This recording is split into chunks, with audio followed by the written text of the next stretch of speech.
Alright guys, BLM here, back with a new video, and in this video we're back with the final video of the year of 2022. And here I will be talking about every season of reality television I've watched from the year, and proceed to rank them, which this year ends up being a pretty insane year of reality television. Where in previous years, I mostly limited the list to shows that I ended up making formal reviews on. And to be fair, that was mainly because those were the only reality shows I watched for those years. But this year, we're going to be ranking literally everything I've watched, which amounts to 23 reality TV seasons from the year. I believe 8 more shows than last season, over double the amount of my first video of this kind. So again, there's going to be a lot to talk about here. Here we end up having 4 seasons of Survivor, 4 seasons of Big Brother, 4 seasons of The Challenge, 4 seasons of The Amazing Race, 2 seasons of The Traitors, and a lot of miscellaneous other shows. So again, this will be a ranking on personal enjoyment here, and I'll be wrapping up the video like the previous ones with a bit of an update on the channel and talking about upcoming videos you can expect during the early portions of 2023. But with that, let's get into the ranking itself, kind of, as I do have a couple shows I do want to talk about that I didn't end up fully finishing, so they won't be part of the ranking. However, I did watch parts of them, and 2 of these shows here end up being shows that aired immediately after Survivor, and because that I had them on my TV, but I just did not fully pay attention to all of it. The first one being Beyond the Edge, which I barely remember that this show happened this year. And I mean, this show was pretty bad from what I've watched. I only watched the first 2 episodes in the finale. The rest of it was just kind of just on screen, as I didn't care about what was going on. And yeah, I mean, it was pretty boring. I mean, it's essentially celebrities living in the wilderness, but not even like in that tough conditions, and then also just doing challenges. It was not particularly interesting to me. And if I did end up finishing this show, this probably would be on the bottom of the ranking here. The other show is a bit more of a humorous one, and that one is The Real Love Boat, which I actually genuinely watched the first like 4 episodes or so of. Obviously, eventually the show was removed from TV and put on Paramount Plus, and at that point, obviously, I didn't really care enough to continue on with it, but I did watch the first few episodes, and to be honest, I didn't hate it. It felt like an overly generic dating show, essentially Love Island, but on a boat. And again, it wasn't like the worst show I've ever watched, but definitely not a show that I have any intention of ever watching again. And the final show I'll talk about here is one that I only watched 2 episodes of. However, those were very special episodes, and that is Snake in the Grass. Which, if you don't know what this show is, it is one of the many social deduction shows that came out this year. However, it's different than the ones that we'll be talking about in the ranking in the fact that it is an episodic one. It has a different cast every episode. Though the interesting thing about this, and the reason I did watch 2 episodes of this, is because those 2 episodes involved Survivor and Big Brother players. One episode had Yul, Malcolm, and Earl from Survivor, and the other one had Stephanie LaGrossa, Sari Fields, Rachel Riley, and Janelle Pirzito, which is really an all-star lineup there. And these were both pretty fun episodes. Again, I thought this was a fun show to watch. However, because of its episodic format, I didn't really care enough to watch it beyond these 2 episodes. Like, I do feel like the fact that every episode is pretty much the same thing, of the same game being played out with different people, and obviously not much time being able to be given to fully exploring this cast, and there not being that much gameplay going on. Like, I didn't really feel incentivized to watch beyond these 2 episodes, but I thought both of these episodes were very strong. Both for completely different reasons, but if you are a Survivor or Big Brother fan, I definitely think these episodes in particular are ones to check out, as I do think it's still interesting to see these people in this social deduction game, even though it's for just 1 episode. But with that, now let's get into the ranking itself, the 23 shows that I have finished from the year of 2022. So let's start at the bottom. At number 23, the worst season of reality television I have watched from this year ends up being The Amazing Race, Australia 6. And straight up, I have very little memory of this season at this point, despite the fact that this season literally happened just a few months ago. This is a season that really had nothing to offer in my eyes. I thought the cast was mostly mundane, with only the likes of someone like an Angel and Frankie and maybe a Chelsea Janus kind of sticking to my mind. The individual episodes were pretty boring, and while they did improve upon the structure of Amazing Race Australia 5, it really felt like it did so without having anything to satisfy that new format, where, again, like, I just thought the cast was not that interesting. I didn't think anything particularly interesting happened across the race.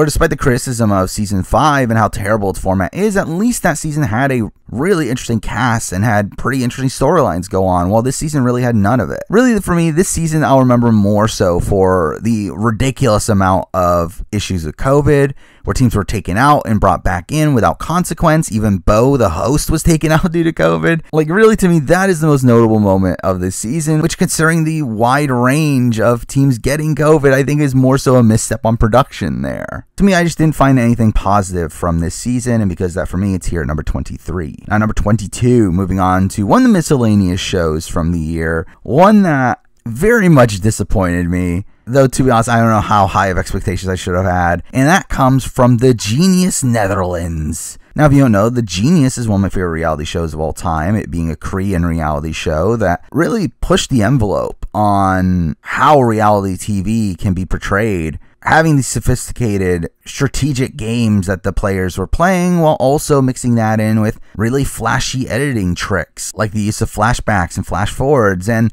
I think the original Genius is a near masterpiece, which is why I think coming into The Genius Netherlands ends up being so disappointing that it ends up just being kind of boring, where The Genius Netherlands really just ends up playing out in the most baseline way, where it ends up taking a lot of the games from the first couple seasons of The Genius, but in those original seasons, we had these players think beyond the initial rules and come up with really creative strategies to navigate around them, which end up being really great TV. However, on The Genius Netherlands here, it plays out in the most baseline way, to where these people simply come up with the first level strategy but don't think beyond that. And that ends up being really underwhelming there, but also mixing in the fact that these episodes had a shorter runtime, which made it so that I feel like we didn't get to know the cast that well. Also, again, not going to spoil the eventual outcome, but there is a train wreck of a finale here, where for some reason they decide to change the finale format to where the last 3 boots have the potential of coming back into the game for the final match, essentially feeling like an edge of extinction for a guaranteed spot in the final 2, which is ridiculous.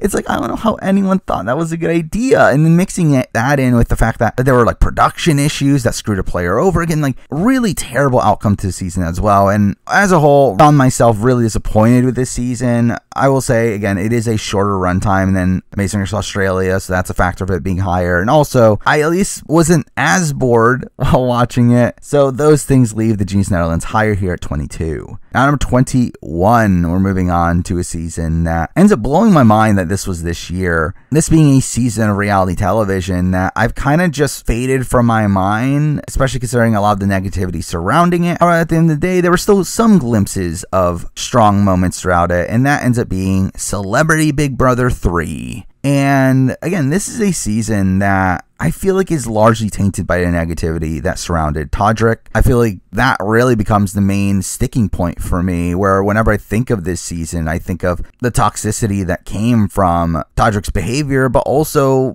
from how people reacted to Todrick's behavior. Like, I really feel like that becomes a lot of the bulk of what I think about with this season. But even beyond that, it was a bit of a steamroll. Again, Todrick and Misha do end up running the game, and really no one else on the season was playing well. But despite that, again, I do think there are a couple good moments here and there, particularly the fact that Chris Kirkpatrick ends up backdooring himself. I think that's still fun. You also have the entire move to take out Shayna, which again does lead to some of the ickiness here, but I do think it was a very impressive play to see play out. And again, there are like minor aspects of decent moments here, but really as a whole, I do feel like I look at this season largely negatively, to where I think it's up for debate as the worst Big Brother US season ever. I mean, obviously taking out BP1, but I mean, like in comparison to like a BB22, I think this is probably up there, or it's probably only saved by the fact that it's shorter. So again, like really bad season, but still had some minor positives that leave it here at 21. Now, number 20, we're moving on to season that I always feel weird putting this on my reality TV list, just because it feels like a way different type of reality television than the rest of the ones I'll be talking about, but it is technically reality television. So at number 20, I do have American Ninja Warrior 14. And again, American Ninja Warrior is kind of just the same every year at this point. It's very passable. Again, I am a big fan of Sasuke and through that American Ninja Warrior, and have been for years, though I feel like at this point a very casual fan, and ANW 14 doesn't really do anything to change that. I mean, it ends up still having a lot of the negatives of recent A&W, but also still has some minor positives. I mean, I think in many ways it just feels like a continuation of A&W 13 with the continued domination from these teenagers. We obviously get better results as a whole, where we somehow got 5 people to make it to the final stage and them all ending up failing there. Though as a whole, again, like a very passable experience here, one that as an A&W season feels very middle of the road, and in relation to the rest of the seasons of reality television, I feel like it's at least above these seasons I look more negatively on, but doesn't really go beyond that, so it's here at number 20. Now number 19, we're moving on to a season that I think had some potential to it, with it having a mostly likable cast, though I do think its overall structure and really lack of big moments really lets it down. And at number 19, we do have The Amazing Race Canada Season 8. And this ends up being a largely lackluster season of Amazing Race Canada to me, where I think it's pretty much tied for worst season of the show up to this point. Feels like a very passable season. Again, I feel like not too much of note ends up happening here, but the teams that are there are extremely likable. I thought teams like Fernella and Catherine and Craig and the brothers all came off as likable teams. I thought it was interesting to see Ty from BBK9 on The Amazing Race with his father, who I think his father came off as the bigger character here. Though I think this season is largely hampered by COVID. Again, there were teams that were taken out of the race due to COVID and eventually brought back. Really, that's the issue with most seasons of The Amazing Race this year. And to be honest, they probably handle it the best on Amazing Race Canada here. Though through that, it makes it so that not a single team was eliminated until around the halfway point in the season, which is just ridiculous. So as a whole, I just find this season to be mostly forgettable. While there are teams that are interesting TV, I don't feel like it really amounts to that great of a season here, and because that's here at number 19. Now, number 18, I feel like the general perception of the season is that it's pretty good. And again, I found this to be a very passable season of reality television, but I don't think I clicked with it as much as some people seem to, and that is The Amazing Race Season 34, the most recent season of The Amazing Race US, and again, I just found it very fine. And it was just extremely baseline reality television. It felt like some pretty likable teams going on the race where very little of note happened. And I think this is a season that's largely propped up by the fact that its teams are very likable. And we do get a pretty satisfying conclusion to the season, but I personally didn't find a lot of the episodes here that interesting. Again, they were just very fine. And the one major standout is obviously episode 4, which I did think was a pretty elite episode of the show, actually, with Sharik and Dom's meltdowns. But outside of that, again, it just felt like the most basic Amazing Race season that could possibly exist. And really the main reason this is even just above Amazing Race Canada 8 for me by the end of it is just that I feel like they are mostly the same type of season, just the fact that this didn't have issues with COVID, or at least not as detrimental ones to the overall race, and because of that, for me, it's here at number 18. Now, number 17, moving on to, guess what, the final season of The Amazing Race for the year. Again, to me, not a great year for The Amazing Race. But here we do have The Amazing Race 33, which I guess makes it the best season of The Amazing Race this year. And really, I feel like this is a season that had a lot of potential. I did think this cast was pretty interesting. I did think there were some interesting moments across the race. However, I think the biggest issue here is the fact that COVID took out half the teams, and through that, it made every other leg a non-elimination leg, which greatly harmed the season in my eyes. I do think the season's pacing as a whole is probably the biggest issue here, but I think outside of that, I think there was a lot of potential with this season. I do think we get a really strong group of final 3 teams, all of which being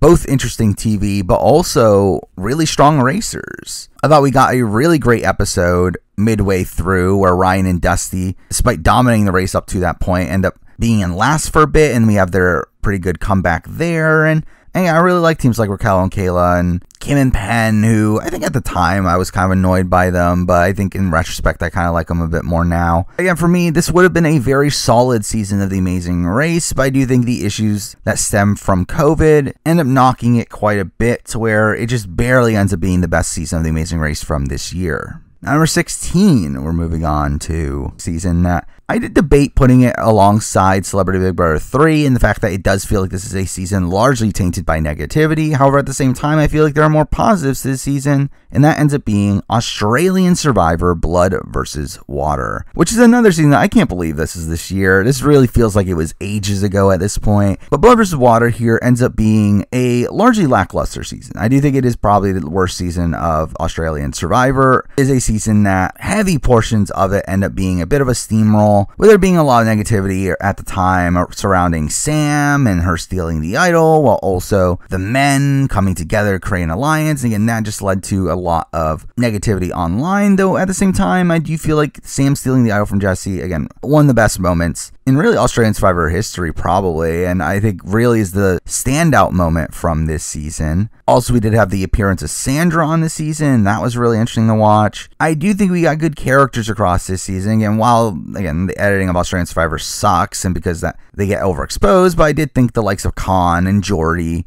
or fun TV. Again, the arc of Sam was really great. Nina's medevac was obviously heartbreaking after seeing her play such a strong game. I thought Chrissy had an interesting arc, though I do think a big issue here was just how obvious Mark was as a winner, to where I literally called Mark out as the winner from the first episode, with his edit being so similar to previous Australian Survivor winners, and he literally goes on to win from that point. And again, it's just ridiculous how Australian Survivor can't hide their winners. I did think this was a largely mediocre season of Australian Survivor, but I think in the grand scheme of reality television, I still think it's a solid season. Again, iconic moments like Sam stealing her idol, and I think we got a fun end game, seeing Mark having to navigate his way without Sam. So despite the negativity surrounding it, I still play it as high as it is here at number 16. Now number 15, moving on to another Australian reality TV show. And this one ends up being Big Brother Australia 2002, which I actually thought was decent for Big Brother Australia standards, especially modern Big Brother Australia, where I thought this was a pretty strong season gameplay wise. I thought there was a lot of interesting gameplay going on. And despite the fact that it is vets versus newbies, I do feel like the newbies did a very effective job in outmaneuvering the vets at many points across the season. And I think those newbies in themselves contain some pretty strong players within it. Well, also the vets here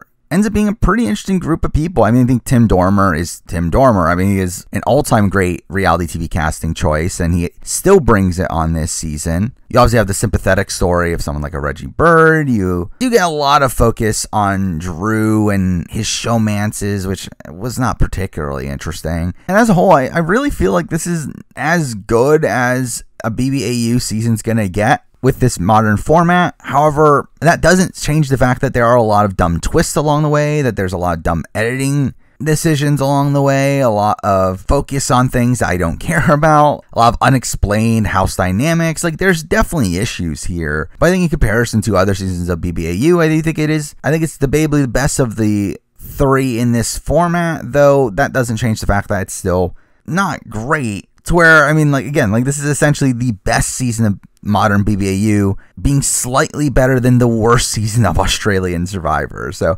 take that as you will, and because of that, for me, it's here at 15. Now, number 14, we're finally moving on to the challenge, where I actually found this to be a somewhat decent year of the challenge, where again, out of the 4 seasons we have here, 2 of them end up being very middle of the road, which we're going to be talking about here, while 2 of them end up being pretty strong. So despite me not liking Modern Challenge, I did feel like this was a decent year for Challenge, though a lot of that comes from the fact that all 4 of these seasons are spin-offs. As again, Ride or Dies is not concluded at this point, so that'll be on next year's list. But at number 14 here, the worst season of the 4 in my eyes is the Challenge All-Stars 3, which I think is very underwhelming, considering coming into it, it seemed to have debatably the best cast in Challenge history. It had a really insane group of competitors there, and through that, again, I was very much expecting this to be a truly elite season of the show, and instead it ends up being just fine. Ends up being largely passable, and that, yeah, we did have some fun storylines here and there, particularly with Wes and Yes's rivalry, and we had this like Kayla versus Kellyanne sort of rivalry, and there were like interesting things going on here and there, but I still feel like the issue with something like All Stars 3 is the fact that a lot of it just feels underdeveloped. It definitely feels like it would have been benefited from having longer episodes, having more time to breathe and develop its characters and their relationships, but instead it ends up being the typical modern challenge formula, which I think is extremely stale, of really just showing people when they're necessary, which I think definitely takes away a lot from the season. But as a whole, just kind of fine challenge season, and because that's here at 14.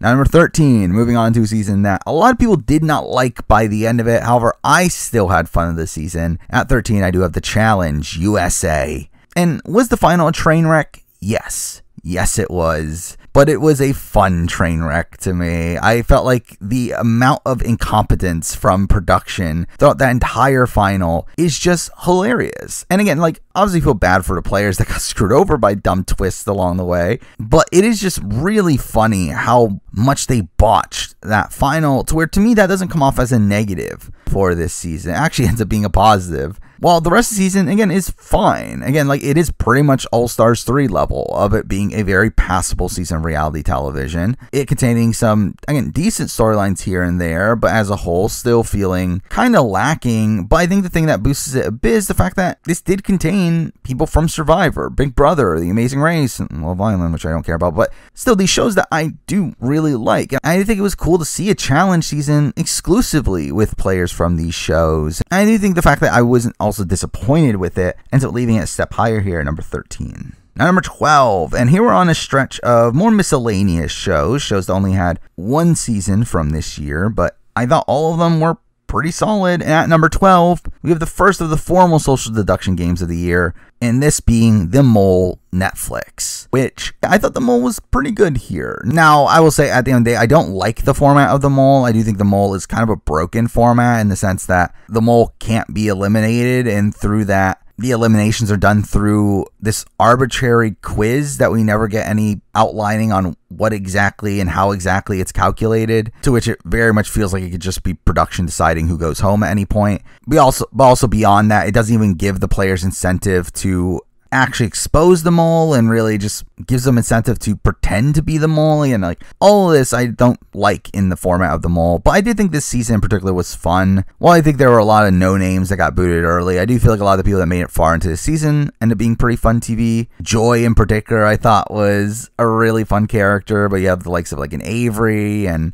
Will, who I thought were good TV as well. I think for Netflix's first outing of the Mole format, I think it turned out to be pretty solid here. Again, I thought this was a pretty fun show to watch and binge, but the issue for me is, again, like, one, the format I don't love, and then also beyond that, I don't know how much this season's really going to stick in my mind, especially in comparison to the seasons we'll be talking about, where even now, even only being a few months out of it, I do feel like some of the season has already started to fade from my mind, especially with the introduction of another social deduction game, which I think is just better in every conceivable way. So because that kind of leaves The Mole here around the middle of the list here at number 12. Now, number 11, moving on to a season that, again, I can't believe this was this year. It really feels like this was ages ago, but that ends up being the only Circle season from this year, that being The Circle Season 4. And again, this was another, like, pretty passable Circle season. I feel like it doesn't have any, like, major negatives to me. I thought it was a mostly fine season of The Circle through and through, and through that, I think it's better than a couple of the other Circle seasons that felt a bit more stagnant through it. Like, I thought this was a season that had some really fun characters, the likes of Frank and Yuling, you had Alyssa, I thought Brew was even fun. And while the formula as a whole for The Circle to me is becoming very, very stale, which I should mention, Season 5 will not be on this list as, well, one, at the time of this recording, it's not even out yet, but two, it's not going to conclude in this year, so again, it'll be on next year's list. But again, this ends up being another, like, very passable season of The Circle, one that I think is fun to just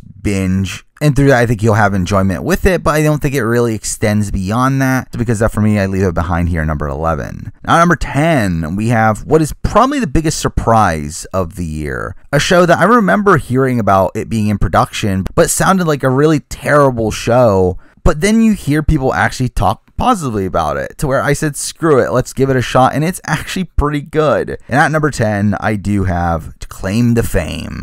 And again, Claim to Fame was actually a really fun show. It being a show that has these relatives of celebrities, and the entire basis around the show is you having to keep your celebrity relative a secret, as the way you are eliminated in this game is through other players guessing your celebrity relative. And obviously the show gives the players clues along the way, and again, I just thought this was a really fun, innovative show. A show that actually has some depth to it, and we did see the players actually play pretty strategically. And just overall, this was a show that very much surprised me. I thought this was a really strong inaugural season of the show that hopefully comes back, and I definitely recommend people check this show out if you are fans of Survivor Big Brother, to where there definitely are fun character moments across it, but also beyond that, really fun gameplay. To where, again, Claim to Fame becomes the biggest surprise of the year in my eyes, and with that, it ends up landing here at number 10.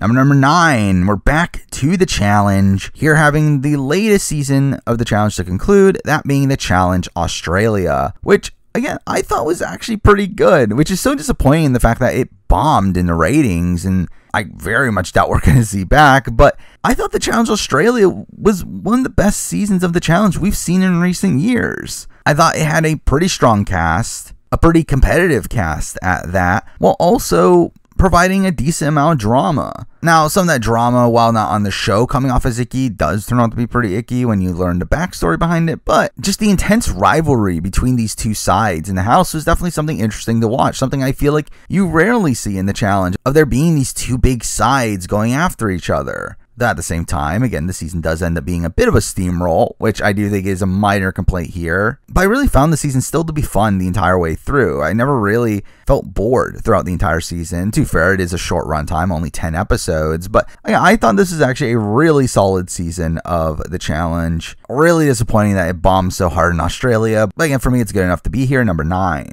Now, number 8, we're moving on to the best season of the challenge from this year, which it's barely from this year in the fact that most of it was actually last year, but it did end in this year, and that season ends up being the Challenge All-Stars 2, which again concluded in January. But again, Challenge All-Stars 2 I thought was a very strong season of Modern Challenge. I think, again, it's probably the best season we've seen in a while, and it essentially being a slightly better version of Australia. I think the fact that, again, we got these two combating sides, though unlike Australia, which ended up being a bit of a steamroll, All-Stars 2 is a bit more of a back and forth, which ends up elevating it there. But even beyond that, again, I thought this had some really notable moments, some really notable rivalries. And while, yeah, you can complain about like Derek and Nehemiah really hamming it up for the camera, I do feel like it still led to some pretty fun TV. I think he gave us a very satisfying group of winners, though at the same time, again, very janky final format, but I mean, that's the challenge for you. But yeah, as a whole, I really just found this to be a very solid season of the challenge, and it bringing an interesting dynamic to the challenge that I think we rarely see in these two equal sides facing off against each other, and it actually going back and forth for a bit. So again, because of that, for me, Challenge All-Stars 2 ended up being the best season of the challenge from this year, and lands here number 8. Now, number 7, we're moving on to another new show from this year that really took me by surprise. And here at 7, this ends up being The Traitors UK, which there ended up being 2 Traitor seasons this year, and spoiler, we might be talking about the other one pretty soon. But The Traitors ends up being a really great show, one that, again, like kind of caught me by surprise, where it felt very gimmicky at first. And the fact that it is, again, this social deduction game, a more traditional one, the fact that it does include vote-offs, and it does have this group of players being appointed as the traitors, so every night they get to murder one of their fellow players. Also, every round there's also a vote-out, to where the faithfuls can end up voting out the traitors if they figure them out. And again, this ends up leading to just really fun TV. I think this is a great social deduction format. I think my one criticism of the overall format is the fact that the challenges within it are just kind of boring, as it's really just everyone working together to try to add to the prize pool. Again, there's not really that much interesting there, but I just found this as a whole to be a really fun social deduction game. And as it pertains to the UK version here, I mean, really the UK version and the other one we'll be talking about pretty soon are very similar. They are pretty much around the same in my mind. I think they're both very strong seasons, but the fact that Traitors UK aired second, I think is something that kind of knocks it a little bit, in the sense that I think I was overall more surprised by the first one. And I think also, the first one had a lot more satisfying of an overall arc for the season. from my point of view. But still, I mean, Traitors UK is still really strong. Definitely a lot more drama focused. But overall, again, still really strong season of reality television. Definitely something you should give a shot. And I have it here at number 7. And at number 6, who would have guessed it? It's the other season of The Traitors. We have The Traitors AU. And again, mind-blowing that the Australian version of a show is above another version of the show, considering, again, I'm very openly very anti-Australian TV. I don't like how it's produced. But The Traitors UK here feels very different. I mean, much like the Challenge Australia, and really goes along with it in the fact that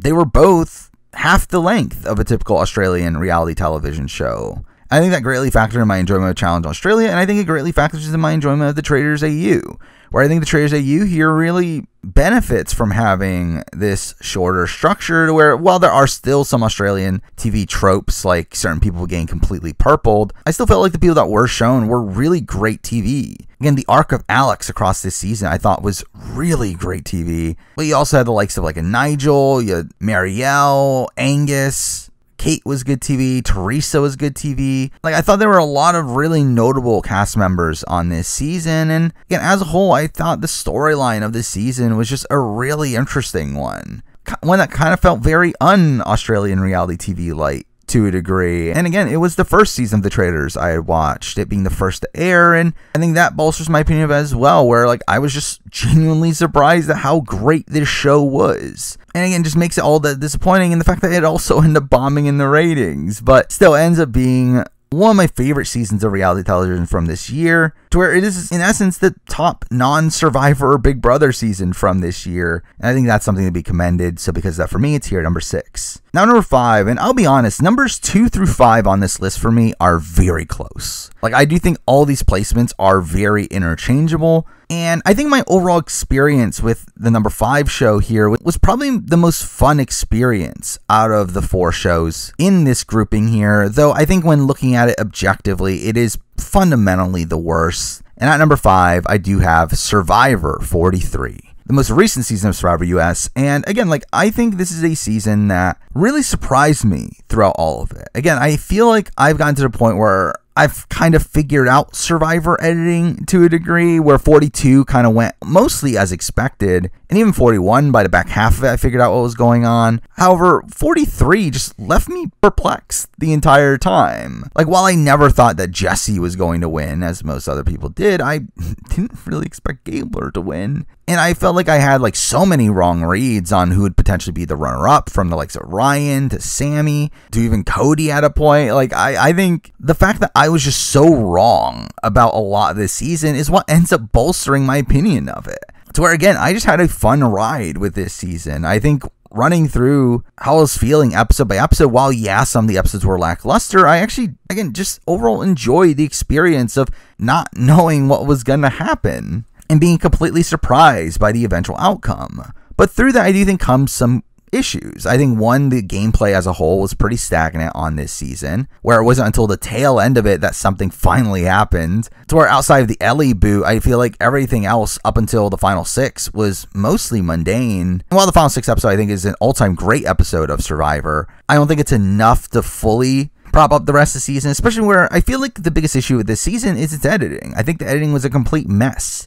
Not in the fact that it didn't have a proper winner edit for its eventual winner, because I do think that is not a criticism I really have here. I feel like the edit was there. I think the problem is that they didn't bother focusing on the relationships between any of these people. I feel like the lack of showing a lot of these relationships is a lot of what led to some of the confusion on why things were happening. But again, as a whole, I still had a fun experience with this show. I still think Survivor 43 is a very middle of the road season of the show, where it very much feels in line with the rest of the seasons of the new era, and because of that, for me, it's here at number 5. And to go along with that, at number 4, we do have the other season of Survivor US from the year. We have Survivor 42, which, again, I've said this before, I'm not as big of a fan of 42, as I feel like the general community is. Again, a lot of people seem to have 42 in their top 10, if not like right outside of it. I'm not in that space. Again, for me, 42 and 43 are actually very close, and I actually feel like my overall experience of 42 is lower than 43. I did not enjoy the actual watch through of Survivor 42. I felt like it was very predictable. I felt like I knew where the entire season was pretty much going for most of it. I feel like the editing was kind of heavy-handed at points to where it gave away a lot of the eventual outcomes of the season.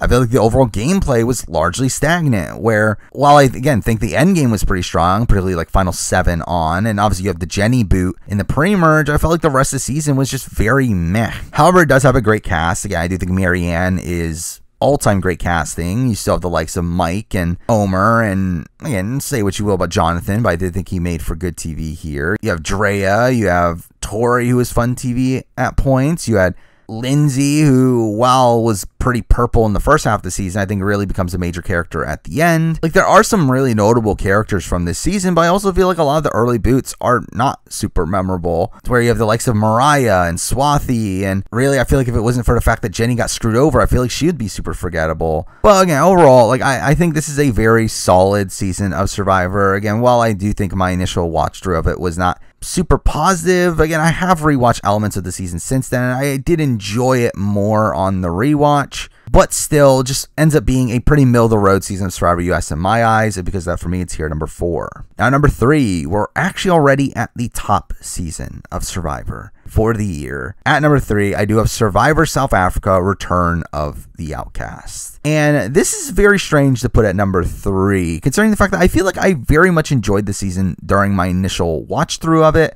I obviously ended up making a near 3-hour review of the season. However, I feel like it's a season that has not stuck to my mind. I'll be honest, at this point, I very much forget a lot of the ins and outs of this season. Obviously, I remember the winner, and I remember these standout characters and a couple massive blindsides, but I feel like a lot of the ins and outs of this season have faded from my mind. I think a lot of that has to do with the overall format of the show. Again, this was a season that aired 4 episodes a week for 6 weeks, being 24 episodes, and I think through that, again, it just really went by super quick. And when mixing that with the fact that, again, I felt like the last couple weeks were a lot slower than the beginning of the season, I feel like that does lead to my opinion of it being probably more negative than what it should be. But then also, I think when mixing that in, again, there's the Meryl situation that has happened postseason. That also leaving a negative tint on this season in my eyes as well. Like, I just think overall, like, I think the more I get away from the season, the more negatively I look at it. Even though I think if I were to rewatch it, I would enjoy it more so, but it still is a good season. I mean, it is, again, still the top Survivor season of the year. I still think Survivor SA Production is the one I have the most faith in to put on a good game of Survivor. Maybe not other things based on the Meryl situation, but I thought this ended up being a fun season. Again, really cool to see a Survivor SA All-Star season, something I've been wanting to see for years, and them getting back some figures that I never thought we were going to see again, and some of those people doing well.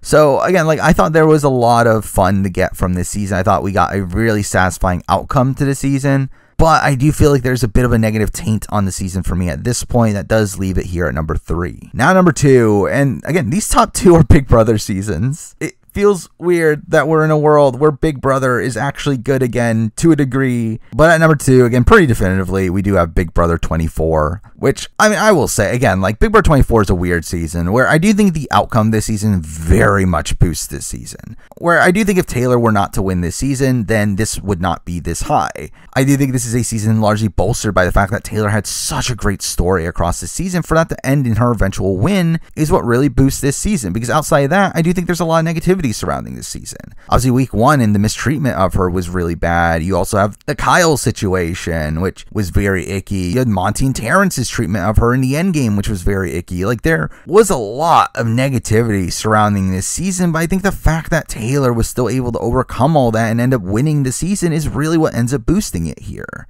I think that, and also the fact that, again, the formation of the leftovers is one of the best moments in modern Big Brother. Again, the downfalls of Amira, Nicole, and Daniel were just glorious to see. Again, there were some really elite moments there. You had the Michael blindside, which I thought was great TV as well. Again, you had these, like, really, really great moments. But also you have this, like, level of negativity around the season, and also the level of gameplay not being as high as what we'll see in the next season we'll talk about. So because of that, for me, it leaves it here number 2. Now number 1. Was this ever in doubt? I really feel like this is not even close. Again, like, I think at best BB24 is still like a middle tier season of Big Brother. At number 1 here, the best season of the year ends up being a truly elite season of Big Brother. One that is up there with the Big Brother 10s, the BB Can 5s, all-time great season. At number 1, we do have Big Brother Canada 10. Again, like, what is there to say about this season? Again, just an insane ride the entire way through. I think the fact that Kevin is able to pull off this win while playing this extremely dynamic game, only winning one competition across the entire season, and pulling off some really insane moves along the way is obviously what greatly elevates this season. But even beyond that, again, there are some all-time great moments on the season. And we have the entire Kyle Moore HOH week, which was a complete train wreck, but was really fun to watch. We have Gino backdooring his own closest ally in Kyle. We have the safety chain, double eviction, which was a lot of fun. And we had that potential flip at the last second that falls through. We had the Herman blindside, which was fun. We had the gummy bear incident, obviously, which was insane. And then again, we have that endgame stretch where Kevin just somehow pulls it off. Where the Betty blindside is still probably the biggest viewer blindside in the history of Big Brother. Like, it is insane that Kevin was able to get Josh to keep him around there. And again, it still has all-time great characters. Again, you obviously have Kevin, you have Betty, you have Summer. I thought Josh had a really fascinating arc on this season, where maybe he's not the most riveting TV on his own, but again, his downfall across this season was really fun TV. And as a whole, this season really just has it all. It has great characters, great gameplay, great everything. Like, I really don't feel like there is a single truly slow week of the show. And again, it is an all-time great season of Big Brother, and because that ends up being the best year of reality television from the year 2022. But there we go. I mean, that is my ranking of every reality TV season I've watched from the year of 2022, which I guess now is the time to do a bit of a channel update. Something I've been doing every year that I've been doing these videos, and in the previous videos, again, there wasn't really much of a channel update in the sense that all I did was just end up announcing some future videos. However, this year I do have a little bit of a channel update. Again, not anything too major. And this is something I have already talked about in my live streams, which again, follow me on Twitch at twitch.tv/MarinaReview if you want to come hang out every Wednesdays and Saturdays at 11 p.m. Eastern time. But yeah, I have talked about this already, of the fact that I am going to have to really condense my content for certain shows that I'm covering. Where at the end of the day, for modern Survivor seasons, Big Brother US, Big Brother Canada, those things are never changing. I'm still going to do the normal content I do for them: cast assessment, mid-season power ranking, long-form scripted review, and then player ranking. However, I feel like for every other show, I do think I'm going to need to tone down a bit. Where straight up, it's been very difficult to keep up with the channel in the recent months. Again, the amount of time that it takes to put together these big reviews is just kind of ridiculous, really. And to keep up the 2 video a week schedule that I do like doing, because I do like to talk about a varied amount of topics. I do feel like reviews of shows like The Challenge and The Circle and the upcoming Trader season and shows like that are definitely going to have to be a bit more condensed. Like, I think what I'm going to do moving forward is not properly script those reviews in the way that I typically do for reviews. But again, like, at the end of the day, like, I don't think it'll make that major of a difference. Where again, I'm still going to talk about my opinions on these shows. I'll still have notes in front of me to remind me of the talking points I want to talk about. But again, it will be a bit more condensed than the recent reviews, or at least that's the intentions. That is something that I do want to announce here, is again the fact that reviews for shows moving forward outside of Survivor US, Australian Survivor, Survivor SA, I guess Survivor UK, considering that's coming, and Big Brother US and Big Brother Canada, every review outside that will probably be in a more condensed manner moving forward. So with that out of the way, let's now talk about the videos I have planned coming up early next year. I mean, the first big one, again, obviously I like to start every year with a big Survivor ranking. As I've mentioned this before, again, it's kind of the last obvious ranking on the board that I haven't done. So again, a week from today, the first Saturday of 2023, will be my first boot ranking for Survivor US, which I know that's something that's been requested, so again, that will be coming up. And to go along with that, I'll also be doing first boot rankings for Big Brother US coming up pretty soon as well. And along with that, we'll probably also do Australian Survivor and Survivor SA at some point down the road. I will not be doing one for BB Can, because for the 4-year anniversary of the channel, I'm doing my first massive ranking of every player, with that being the ranking of every player for Big Brother Canada. So at some point in February, expect a ranking of every player in the history of Big Brother Canada. which is on pace to be my longest video ever. We will see,